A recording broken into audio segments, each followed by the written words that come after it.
అందరికీ నమస్కారం అండి. తెలుగు కథల సమాహారానికి మీ అందరికీ స్వాగతం.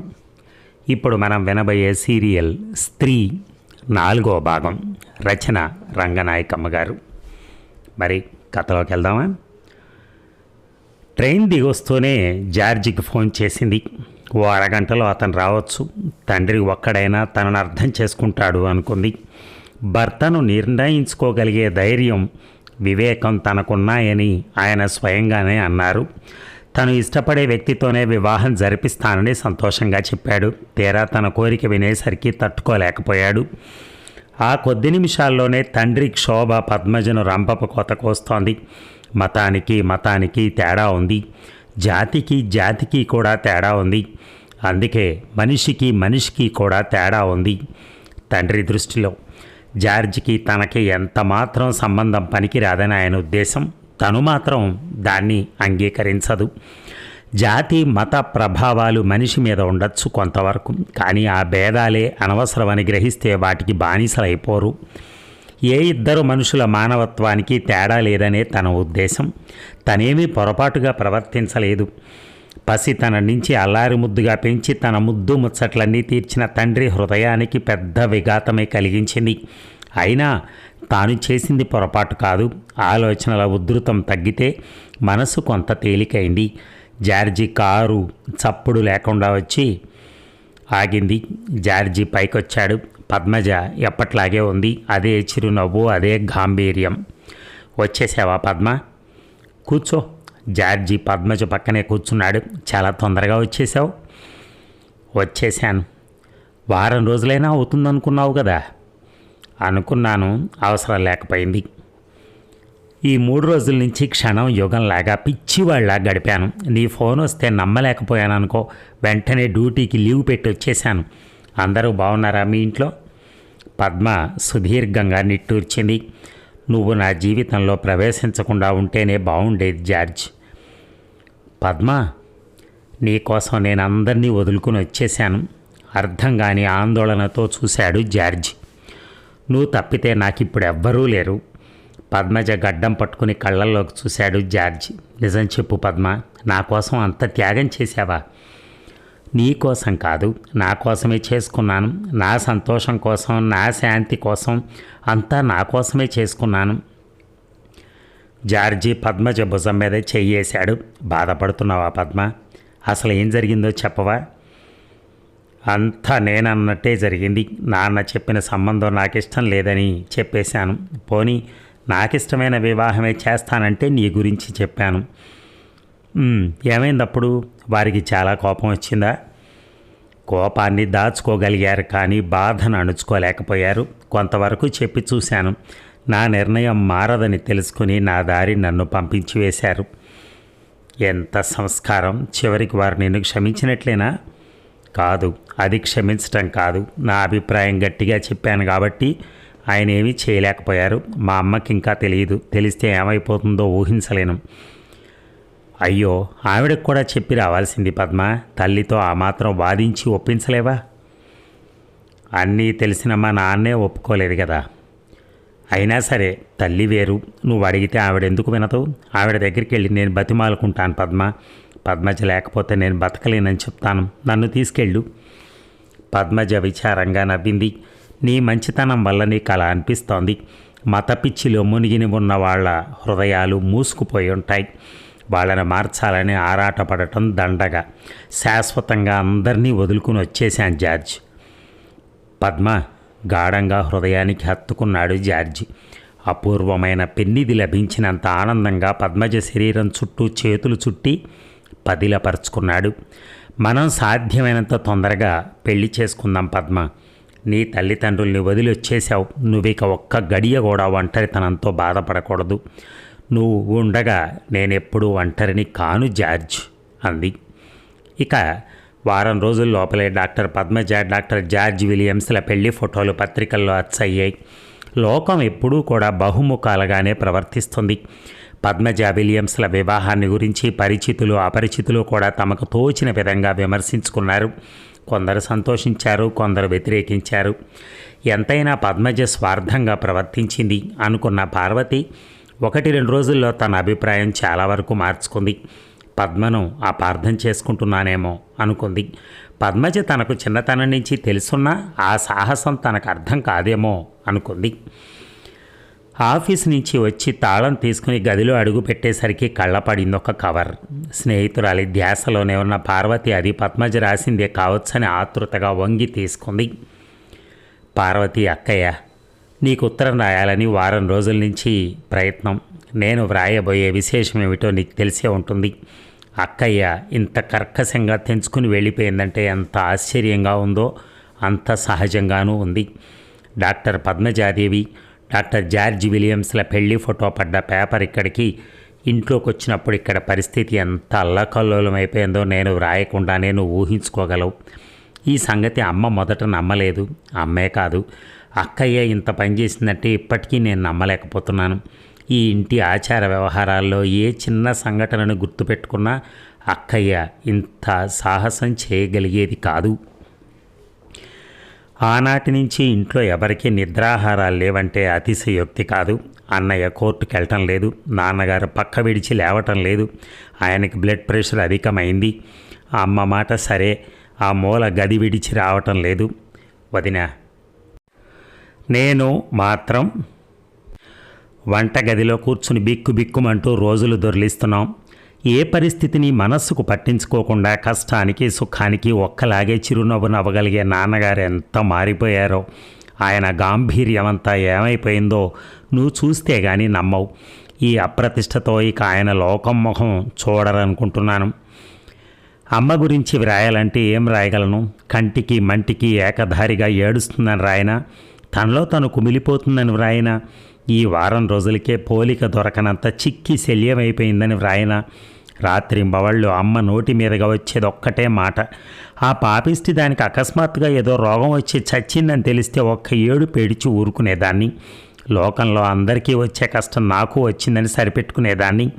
కావలసిన వాళ్ళంతా దగ్గర చేరి ఓదార్చుతుంటే కొండంత ధైర్యం తెచ్చుకునేదాన్ని. ఇదేం ప్రారంధం రా భగవంతుడా!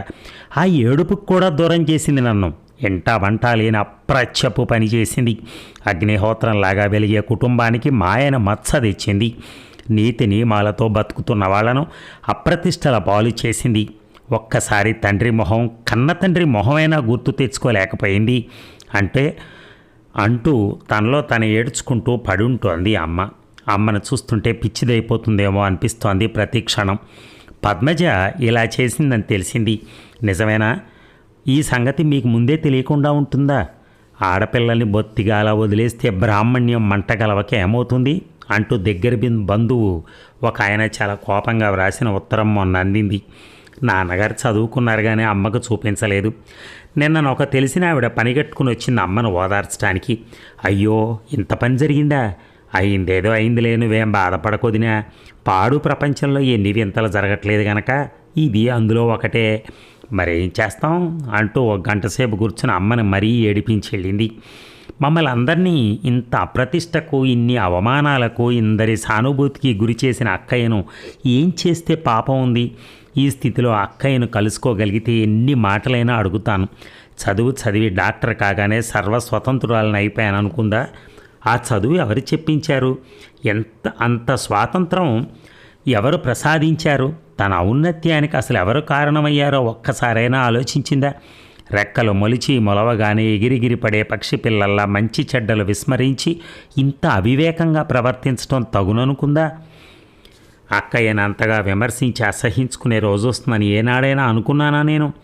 ఊహ తెలియని క్షణం నుంచి అక్కయ్యను ఎంతగా ఆరాధించానో, అక్కయ్య ఔన్నత్యం చూస్తూ ఎంత మురిసిపోయానో ఎలా చెప్పను? అక్కయ్య ఇలాగా పెద్ద చదువు చదివి పేరు తెచ్చుకుని అక్కయ్య అడుగు జాడల్లో నడవాలని ఆశా సౌధాలు నిర్మించుకున్నాను. ఇప్పుడు నా ఆశల్ని తలుచుకోవటానికి కూడా సాహసం చాలటం లేదు. మొన్న ఏం జరిగిందో వ్రాస్తాను. ఒక టెక్స్ట్ బుక్ కొనాలని అన్నయ్య దగ్గరికి వెళ్ళి డబ్బు అడిగాను. అన్నయ్య నన్ను ఆశ్చర్యంగా చూస్తుంటే అర్థం కాక తికమక పడుతూ నుంచున్నాను. ఎందుకో అపరాధిలా తలదించుకున్నాను. ఇంకా కాలేజీకి వెళ్ళాలనే నా సుజ అని అన్నయ్య అంత నెమ్మదిలోనూ ఎంతో కర్కశంగా అడిగాడు. మొట్టమొదట అర్థం కానట్టే చూశాను. ఇక ఏ పుస్తకాలు కొనక్కర్లేదు, కాలేజీకి వెళ్ళనూ అక్కర్లేదు. ఇప్పటికి జరిగిన పరాభవం చాలు, లోపలికి వెళ్ళు అన్నాడు. నేను నిర్ఘాంతపోయి చదువు మానేనా అన్నాను. వెళ్ళి సుజా, ఇక మాట్లాడకు. లోకం మరొకసారి నవ్విపోకముందే మన జాగ్రత్తలో మనం ఉండటం మంచిది అన్నాడు మళ్ళీ. పార్వతి, నేను కూడా అక్కయ్యలాగే చేస్తాననే కదూ అన్నయ్య భయం. కానీ నన్ను అర్థం చేసుకోవడానికి అన్నయ్య ప్రయత్నించలేదు. నేను బాధపడతానైనా ఆలోచించలేదు. స్వార్థపరురాలైన అక్కయ్యతోనే నన్ను జమకట్టాడు. కానీ అక్కయ్య చేసిన పనికి అందరికన్నా ఎక్కువగా నేనే బాధపడుతున్నాను. నన్ను చూసి లోకం నవ్వేలాగా ఎన్నడూ చేయను. నేను సుజాని, పద్మను కాదు. తల్లిదండ్రుల సంతోషం కోసం ప్రాణాలనైనా అర్పించగల బిడ్డనే కానీ ఆ పవిత్ర హృదయాల్ని చీల్చి చెండాడే కఠినురాల్ని మాత్రం కాను. అన్నయ్య, నన్ను అర్థం చేసుకోవు అని ఏడవాలనిపించినా ఏమీ చేయలేకపోయాను. నోరు తెరిచి జవాబే చెప్పలేక తలదించుకొని నిలబడ్డాను. ఇలా రా సుజా అంటూ అన్నయ్య అమ్మ పడుకున్న గది గుమ్మం ఎదుటికెళ్ళి అమ్మా అని పిలిచాడు. సుజా కొత్త పుస్తకం ఏదో కొంటానంటోంది. 10-15 రోజుల్లో కాలేజీ తెరుస్తారుగా అన్నాడు. అన్నయ్య, కోపం ఆపుకోలేక అరిచాను. నువ్వు చెప్తే విననని అమ్మతో ఫిర్యాదు చేస్తున్నావా? నన్నిక చదివించడం మీకు ఇష్టం లేదంటే రాద్ధాంతం చేస్తాననుకున్నావా? మన పరువు మర్యాదల కన్నా నా కాలేజీ చదువు ఎక్కువేం కాదన్నయ్య. నేను కాలేజీ మానుకోవటంతోనే మన పరువు నిలుస్తుంది అంటే సంతోషంగా మానేసుకుంటాను అన్నాను గబగబా. ఎన్నడూ నేను అలా పెద్దవాళ్లతో ధైర్యంగా మాట్లాడలేదు. నేనంటే ప్రాణాలు పెట్టే అమ్మ విషయం అర్థం చేసుకుని దీనంగా చూసింది. పోనీ దీన్ని చదువుకొని శాస్త్రి, సుజా ఎప్పుడు అలా చేయదు అంది. వద్దమ్మా, నేనిక చదువుకోను అన్నాను. నేను చదువు మానేస్తేనే అమ్మ సంతోషిస్తుంది. అమ్మ సంతోషం కోసం ఏమైనా చేస్తాను అని అనుకున్నాను. నా బిడ్డవు నువ్వే తల్లి. నేను కన్నవాళ్ళిద్దరే. ఆ ఇద్దరు నా కళ్ళ ఎదురుగా ఉన్నారు అని వెర్రి పట్టినట్టుగా అన్నయ్యను నన్ను చూసింది అమ్మ. బాగా చదువుకుని ఏదో అయిపోదామన్న ఆశ గాలిలో కలిసిపోతూ ఉంటే ఒక్క నిట్టూర్పు మాత్రం విడిచాను. హృదయం తేలికైంది. అమ్మ కోసం, అమ్మ సంతోషం కోసం ఇంకా ఏమైనా చేయగలిగితే ఎంత బాగుండు. అక్కయ్య చేసిన అఘాయిత్యాన్ని నేను పూడ్చగలిగితే, అమ్మ అంతా మరిచిపోయి నవ్వుతూ తిరగడానికి నేనేమైనా చేయవలసి వస్తే తప్పకుండా చేస్తాను పార్వతి, చేసి చూపిస్తాను. ఇంత దుఃఖంలో కూడా అమ్మ నిన్ను మర్చిపోలేదు. నీతో స్నేహం చేసిన అక్కయ్యకు నీ గుణం ఒక్కటి రాలేదేమో అని బాధపడుతోంది. ఒక్కసారి నువ్వు వచ్చి ఓదారిస్తే అమ్మ కొంతైనా తేరుకుంటుంది. అమ్మను ఊరడించవలసిన ధర్మాన్ని అక్కయ్యలాగా నువ్వు వదిలేసుకోలేవుగా. నీ రాక కోసం నిరీక్షిస్తూ సుజ. తెలియకుండానే పార్వతి చెంపల మీదుగా కన్నీటి బొట్లు జారిపడ్డాయి. దీర్ఘంగా నిట్టూర్చింది. తనకు రుక్కుతో కూడా లేని అనుబంధం ఏదో ఈ సుజాతతో ఉంది అనిపిస్తోంది. తోడబుట్టిన పద్మకు దూరంగా ఉండే సుజ తన దగ్గర మాత్రం దూరాభారాలు మరించి మనసు విప్పి వెళ్ళబోసుకుంటోంది. సుజ చదువు ఆగిపోయిందంటే పార్వతికి ఎంతో బాధ కలిగింది. పద్మజ మీద కోపంతో సుజాను బలి చేయటం ఏమి న్యాయం? సుజ రాసిన ఉత్తరం పద్మజకు పంపితే ఏం చేస్తుంది? నిర్లక్ష్యంగా చించేస్తుందా? మౌనంగా నవ్వుకుంటుందా? పద్మజ అంత కర్కశంగా మారిపోయి ఉంటుందా?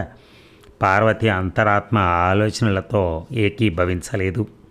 ఇక సుజా నిశ్శబ్దం నలుమూలలా ఆవరించుకున్న ఆ ఇంట్లో అంత చిన్న పిలిపే కంఠం ఎత్తి అరిచినట్టుగా ప్రతిధ్వనించింది. ఇంకోసారి పిలవకుండానే ఎవరో అంటూ వచ్చింది సుజాత. పార్వత సంభ్రమంగా అంది.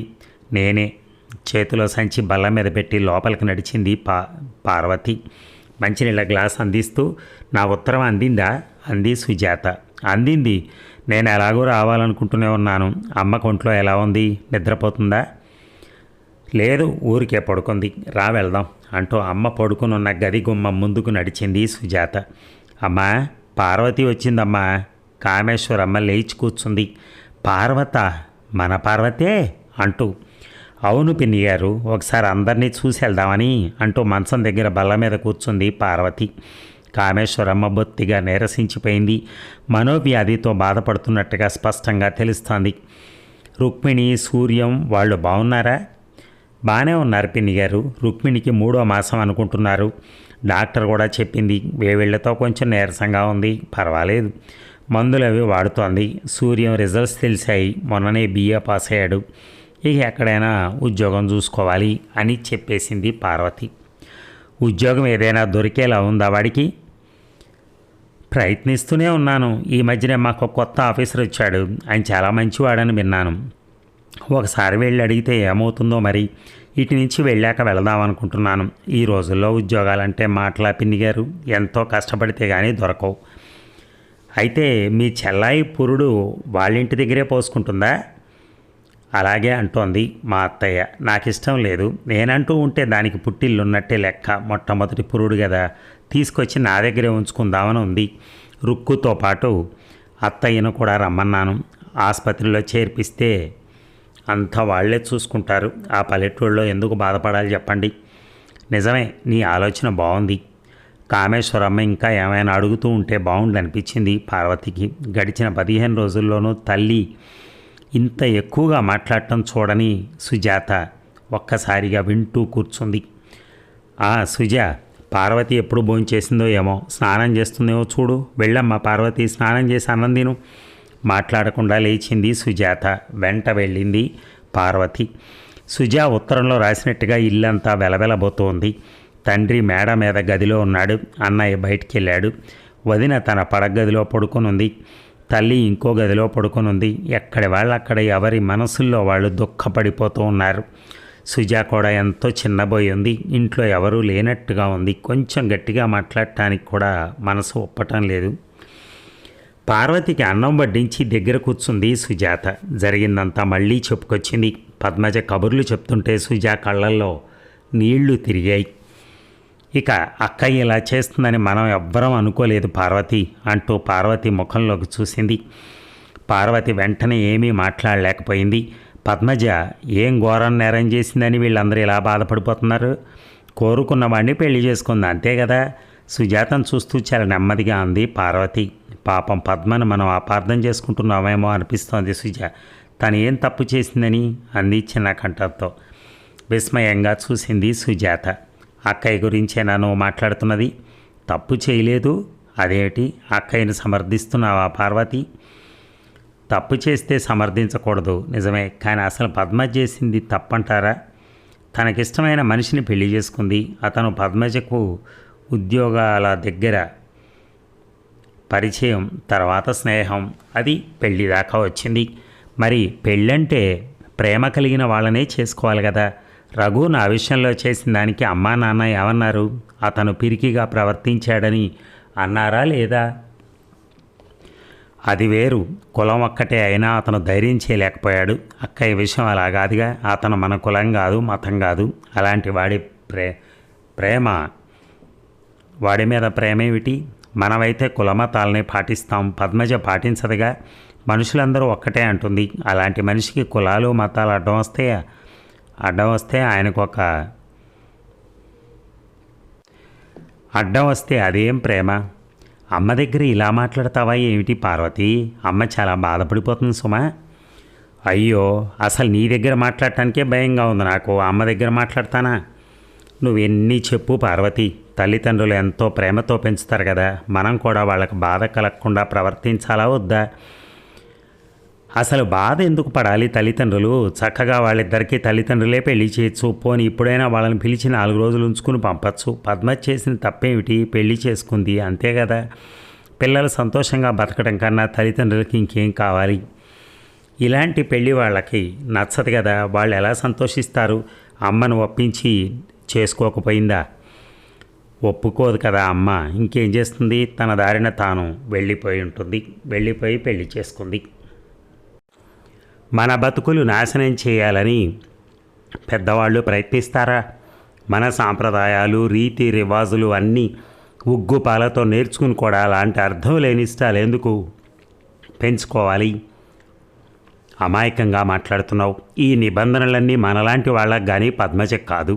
అక్కయ్య తత్వం మొదటి నుంచి తెలిసి కూడా ఇంత పిచ్చిగా బాధపడతావు ఎందుకు? ఈ కాలంలో ఇంకా ఆచారాలు, కులాలు, గోత్రాలు అని ఆలోచిస్తే అంతా సంకుచితంగానే కనిపిస్తుంది. పద్మజ లాంటి వాళ్లే పుట్టకపోతే సంఘం ఎన్ని తరాలు వెనకబడి ఉండేదో అనిపిస్తుంది. ఎవరు సాహసించకపోతే సంఘ సంస్కారం ఎలా జరుగుతుంది? ఇవన్నీ మారవు. ఒక రకమైన చిరాకుతో చూసింది సుజాత. ఇప్పుడు సంఘానికి వచ్చి పడ్డ లోటేమిటంటావు? కులమతాలుండటమే పెద్ద లోటు కదా. మనుషులు మారకపోవటం లోటు ఎందుకు కాదు. ఈ ఇంట్లో పరిస్థితి చూడు. నీ తల్లికి అక్షర జ్ఞానమైనా లేదు. ఆమె కడుపున పుట్టిన బిడ్డ డాక్టర్ అయింది. స్త్రీ పురుషులు చదువులకనో ఉద్యోగాలకనో కలిసి మసులుతున్నారు. వాళ్ళ మధ్య స్నేహాలు అనురాగాలు సహజం కదా. ఇలాంటి పెళ్ళిళ్ళు జరుగుతాయి. పద్మను తప్పు పట్టడం అనవసరం సుజా. నువ్వెన్నైనా చెప్పు పార్వతి. ఆ సంఘ సంస్కారం ఏదో మా ఇంట్లో నుంచే బయలుదేరింది. అక్కయ్య మూలాన మా కుటుంబం అల్లరిని పడింది. మేమంతా అవమానాల పాలయ్యాం. సంఘ సంస్కారం జరుగుతుందని సంతోషించే అంత విశాల హృదయాలు లేవు మాకు. నీకు చాలా కోపం వచ్చింది. ఇలా అనుకుంటే నా మనసులో మాట చెప్పేదాన్ని కాదు. నాకేం కోపం లేదు పార్వతి. ఒక్కటి చెప్పు, నువ్వే అయితే అక్క ఇలా చేస్తావా చెప్పు. అలాంటి ధైర్య సాహసాలు నాకా? నేను పద్మని ఎన్నటికీ కాలేను. తిరస్కారంగా అంది సుజాత. ఆవిడ్ని నువ్వు ఇంతగా మెచ్చుకోవాల్సిన ఘనత ఏమీ నాకు కనిపించడం లేదు. కనిపించిన తల్లిదండ్రుల్ని సంతోషపెట్టలేని వాళ్ళు ఎక్కడో సంఘాన్ని ఉద్ధరిస్తారనుకోవటంలో అర్థం లేదు. తన వాళ్ళంతా అవమానాలతో కృషించిపోతుంటే తను మాత్రం ఆనందంగా ఉంటే సరిపోతుందా? పార్వతి ఇంకేమనలేదు. మర్నాడు బయలుదేరే ముందు పార్వతి కామేశ్వరమ్మ దగ్గరికి వెళ్ళి కూర్చుంది. వెళ్ళొస్తాను పిన్ని గారు. వెళ్ళగానే ఉత్తరం రాస్తాను. మీరు మరీ చిక్కిపోయారు. ఇలాగైతే ఎలా చెప్పండి అంది. వెళ్తున్నావా అమ్మ అంది బేలగా కామేశ్వరమ్మ. అప్పటిదాకా పద్మజ గురించి ఒక్క మాట కూడా ఆ ఇద్దరి మధ్య రాలేదు. తీరా పార్వతి వెళ్ళిపోతుంటే కామేశ్వరమ్మ మనసు దాచుకోలేకపోయింది. ఏదో అడగాలన్నట్టుగా తటపటాయించింది. ఏమిటి పిన్ని గారు, ఏమైనా చెప్పాలనుకుంటున్నారా? నీకు తెలియదా అమ్మ నిజంగా? అది చూసావా ఎంత పనిచేసిందో? అప్పటికి కూడా ఆ ప్రసక్తి ఎత్తే సాహసం లేని పార్వతి మాట్లాడకుండానే కూర్చుంది తల వాల్చేసి. ఆ పెళ్లి చేసుకునే ముందు నీకైనా ఒక ఉత్తరం ముక్క రాసిందా? నువ్వు వెంటనే మాకు రాస్తే బాగుండేది కంగారుగా అంది పార్వతి. లేదు పిన్ని గారు, నాకేం తెలియదు నిజంగా. నేను మీలాగే పత్రికలో పెళ్లి ఫోటో చూసి తెలుసుకున్నాను. తర్వాత అయినా రాస్తుందేమో అని ఎదురు చూస్తున్నాను. పోనీ నేనే రాద్దామని అనుకుంటున్నాను. వద్దొద్దు, ఆ పాపిష్టి దానికి ఉత్తరాలు కూడానా? నువ్వు రాయకు. అది రాస్తే చదవను చదవకు. ఆ వెధవ కాగితాలన్నీ చించి పోగులు పెట్టు. పోనీ మీకు చెప్పి మీ అనుమతి తీసుకుని చేసినా బాగుండేది పిన్ని గారు. నేనిస్తానా దానికి అనుమతి? రౌద్రంగా అంది కామేశ్వరమ్మ. చాలాసేపు అలాగే కూర్చుంది పార్వతి. వస్తాను పిన్ని గారు, నాకు బండి వేళ అవుతోంది అంటూ లేచింది. వెళ్ళు తల్లి వెళ్ళు. రుక్మిణికి పురుడు రాగానే ఉత్తరం రాయి. జాగ్రత్త, ఒంటరి దానివి. నీకు మాత్రం పంచి చెడ్లేం తెలుసు. మీ అత్తయ్యని దగ్గర పెట్టుకో. భుజం మీదుగా కొంగులా కొని గది గుమ్మం దాటి వరండా మీదకొచ్చి నుంచుంది. మరీ సాగనంపింది పార్వతిని కామేశ్వరమ్మ. జట్కా ఎక్కి కూర్చున్న పార్వతి దగ్గర సెలవు తీసుకుని కళ్ళు తుడుచుకుంటూ లోపలికొచ్చింది సుజాత. ఇక ఒక గంట నుంచి అలా వరండా మీదే కూర్చునుంది పార్వతి. నౌకరు కుర్రాడొకడు బయటకు వస్తే ఎవరో వచ్చారని ఒకసారి అయ్యగారికి చెప్తావు అంటూ ప్రాధేయపూర్వకంగా అడిగింది. అలాగేనని తలాడించిపోయినవాడు అరగంటైనా అయిపోలేడు. వరండా దగ్గర నుంచి గేటు వరకు పాకిన లాన్ దుబ్బుల్ని క్రోటన్ మొక్కల్ని మార్చి మార్చి చూస్తూ కూర్చుంది నిశ్శబ్దంగా. తను వచ్చిన పని అవుతుందో లేదో. ఒకవేళ ఇలా అడగడానికి రావటం తప్పేమో. తీరా చెప్తే ఆయన ఏమంటారో. ఆందోళనతో అన్యమనస్కంగా కూర్చున్న పార్వతి కెవ్వుమని కేక పెడుతూ వరండా కిందకు పరిగెత్తింది. ఒక్క ఉరుకులోనే మెట్లన్నీ దూకి అమాంతంగా మీద పడి చీర కొంగు పట్టి నిలయేసిన సింహం లాంటి అల్సేషన్ కుక్కను చూస్తూ భయంతో విలవిల్లాడిపోయింది పార్వతి. రాజా కటువుగా పిలిచింది ఒక మగ కంఠం. పో లోపలికి అంత కటువుగాను శాసించింది. సగం నమిలిన చీర కొంగు వదిలిపెట్టి తోకాడించుకుంటూ వరండా ఎక్కింది రాజా. ఆఫీసర్ని చూస్తూ సిగ్గుతో చితికిపోయింది పార్వతి. ఎవరు? పార్వతే? ఏమమ్మా ఇలా వచ్చావు? ఆశ్చర్యంగా చూశాడు ఆఫీసర్. అంతవరకు నమస్కారమైనా పెట్టకుండా నిల్చున్న పార్వతి వినయంగా చేతులు జోడించింది. రామ్మ లోపలికి. అయ్యో ఎంతసేపు అయింది వచ్చి? సాదరంగా ఆహ్వానిస్తున్న ఆయన్ని చూస్తూ తేరుకోగలిగిన పార్వతి గతం తవ్వుకోవటం ఎందుకన్నట్టుగా. ఇప్పుడేనండి అంది పొడిగా. దగ్గరకొచ్చి పాదాల దగ్గర పడుకోబోయిన రాజా పో లోపలికి అంటూ మరోసారి యజమాని హెచ్చరించడంతో తల వాల్చుకుని పిల్లి పిల్లలాగా గుమ్మం దాటి వెళ్ళిపోయింది. ధైర్యంగా కూర్చుంది పార్వతి. ఎలా ప్రారంభించాలో తెలియక నేల చూపులు చూస్తూ కూర్చుంది. సెలవేమైనా కావాలా అమ్మాయి? అబ్బే కాదండి. చెప్పమ్మా, ఏం పర్లేదు. ఒక్క క్షణం ఊరుకుంది. మా తమ్ముడు బీఏ పాస్ అయి ఖాళీగా ఉన్నాడండి, కొంచెం వాడి సంగతి తమతో మాట్లాడదామని. ఎన్నేళ్ళుంటాయమ్మా కుర్రాడికి? 22వ సంవత్సరం అండి. పేరు సూర్యనారాయణ. మొన్న మార్చిలోనే బీఏ పాస్ అయ్యాడు. క్లాస్ కూడా వచ్చిందండి. ఆశగా చూసింది పార్వతి. మరి చదివిస్తే బాగుండేదిగా అమ్మా. తీరా అన్నాడే కానీ ఎందుకన్నానా అన్నట్టు కనిపించాడు ఆయన. అక్కగారు ఉద్యోగం చేసుకుంటూ తమ్ముడిని అంతదాకా చదివించింది. ఏదో పనిలో వేయిద్దామని తన దగ్గరకు వచ్చిందంటే తమ్ముడికి ఇంకా చదువుకునే అవకాశం ఉండకపోవచ్చు కదా. మౌనంగా ఊరుకుంది పార్వతి. మళ్ళీ ఆయనే అన్నారు, మన ఆఫీస్లో ఖాళీలే ఉన్నాయమ్మా నసుగుతూనే అంది పార్వతి. సుందర్రావు గారి సీట్ ఏదో ఖాళీ అవుతుందని. ఓ అదే, సరే చూద్దాం, ఓసారి అబ్బాయిని నా దగ్గరికి పంపించమ్మా. అలాగేనండి, సాయంత్రం కలుసుకోవటానికి తమరికి వీలుంటుందంటారా అంటూ లేచింది. సాయంత్రం సరే 8 దాటాక వస్తే చూస్తాను. నమస్కారం అండి. మళ్ళీ చేతులు జోడించి కుక్క చొంగతో తడిసి పిడచగట్టుకుపోయిన కొంగును భుజం మీదుగా చేతిలో తీసుకుని గేటుకేసి నడిచింది. నేను వెళ్ళొచ్చిన పని అవుతుందనే నమ్మకంగా ఉందిరా అంది సూర్యంతో ఇంటికి వస్తూనే సంతోషంగా. సాయంత్రం 7 గంటల వేళ తమ్ముడిని ముస్తాబు చేసి పంపుతూ అక్కడ భూతం లాంటి కుక్క ఒకటి ఉంది, చూసుకుంటూ వెళ్ళని మరీ చెప్పింది. ఏడ్చింది వెదవ కుక్క. పిచ్చి పిచ్చి వేషాలు వేసిందో మన తడాకా చూపిస్తాం, ఒక్క గుద్దుతో భూమట్టం అఘోరించవలే కానీ దాన్ని చూస్తే పై ప్రాణాలు పైనే పోతాయి. బడాయి చేయకు, జాగ్రత్తగా వెళ్ళిరా. తమ్ముడు కోసం ఎదురు చూస్తూ తిరిగి వచ్చిన తమ్ముడిని చూడగానే పర్వాలేదు, సంతోషంగానే ఉన్నాడు అనుకుంది. ఇంత ఆలస్యమైంది? నువ్వే కుక్క నిన్నేం చేయలేదు కదా అని ఆతృతగా అడిగింది. అది కాస్త నేను వస్తున్నానని తెలిసి జడిసి ఏ మూలలో నక్కుంటుంది. నాకు అసలు కనిపించనే లేదు. మంచిదేలే, అసలు పనేమైంది? ఇంకేమవుతుంది, కాకపోవడానికి దానికి ఎన్ని గుండెలు? అబ్బా చెప్పరా చంపక, నీ ఫోజులు నువ్వును. ఆఫీసర్ గారు కనిపించారా? ఎవరి కోసం కనిపిస్తాడక్క? వెధవ ప్రగల్భాలు పలక్కో. దయ తెలిచి ఆయన ఏదో సాయం చేస్తానంటే ఏమిటా పిచ్చివాగుడు? నవ్వేశాడు సూర్యం. ఊరికే అన్నాను లేవే, నాకు మాత్రం తెలియదు ఏమిటి. ఇదిగో ఈ ఉత్తరం ఇచ్చారు, రేపు మరో ఆఫీసర్గా చూపించమన్నారు. ఇందా క్లబ్లో కనిపిస్తే స్వయంగా కూడా చెప్పారట, నన్ను వెళ్ళి కలుసుకోమన్నారట. సుందర్రావు గారి సీటు విషయమే చెప్పలేదు. సుందర్రావు వంకాయ పులుసు అదేమీ నాకు తెలియదు. కుక్కను కట్టేసినట్టు తెలుసుకుని ధీమాగా లోనికి వెళ్ళాను. నేను ఫలానా అని చెప్పగానే కూర్చోబెట్టి ఉత్తరం రాసి ఇచ్చారు. కాసేపేవో కబుర్లు అడిగారు. మహాబుద్ధిగా జవాబు చెప్పి ఒక నమస్కార బాణం వదిలేసి లేచి చక్కా వచ్చాను. పోనీలే, ఆయన దయ, ఇద్దరం ఒకే ఆఫీసులో అయితే అన్నిటికీ వీలుగా ఉంటుందనుకున్నాను. మరి ఏం చేస్తాం, ఇదేనా దొరికితే ఇంతే చాలు. మర్నాడు కూడా అలాగే సూర్యం కోసం తహతాలాడుతూ ఎదురు చూస్తూ కూర్చున్న పార్వతి సూర్య నవ్వు ముఖంతో రావడం చూసి తేలిగ్గా నిట్టూర్చింది. ఉద్యోగం ఇస్తున్నాడక్క. కబురు వింటూ సంతోషంగా మాట్లాడలేకపోయింది చాలాసేపు. అదేమిటక్క, నీకు సంతోషంగా లేదా? సంతోషంతో మాటలే రావట్లేదు సూరి. నాకేదైనా దిగులంటూ ఉంటే అది కూడా ఈనాటితో తీరిపోయింది. నాకెంతో గర్వంగా ఉంది. మరి ఈ భాగం ఇంతటితో సమాప్తం.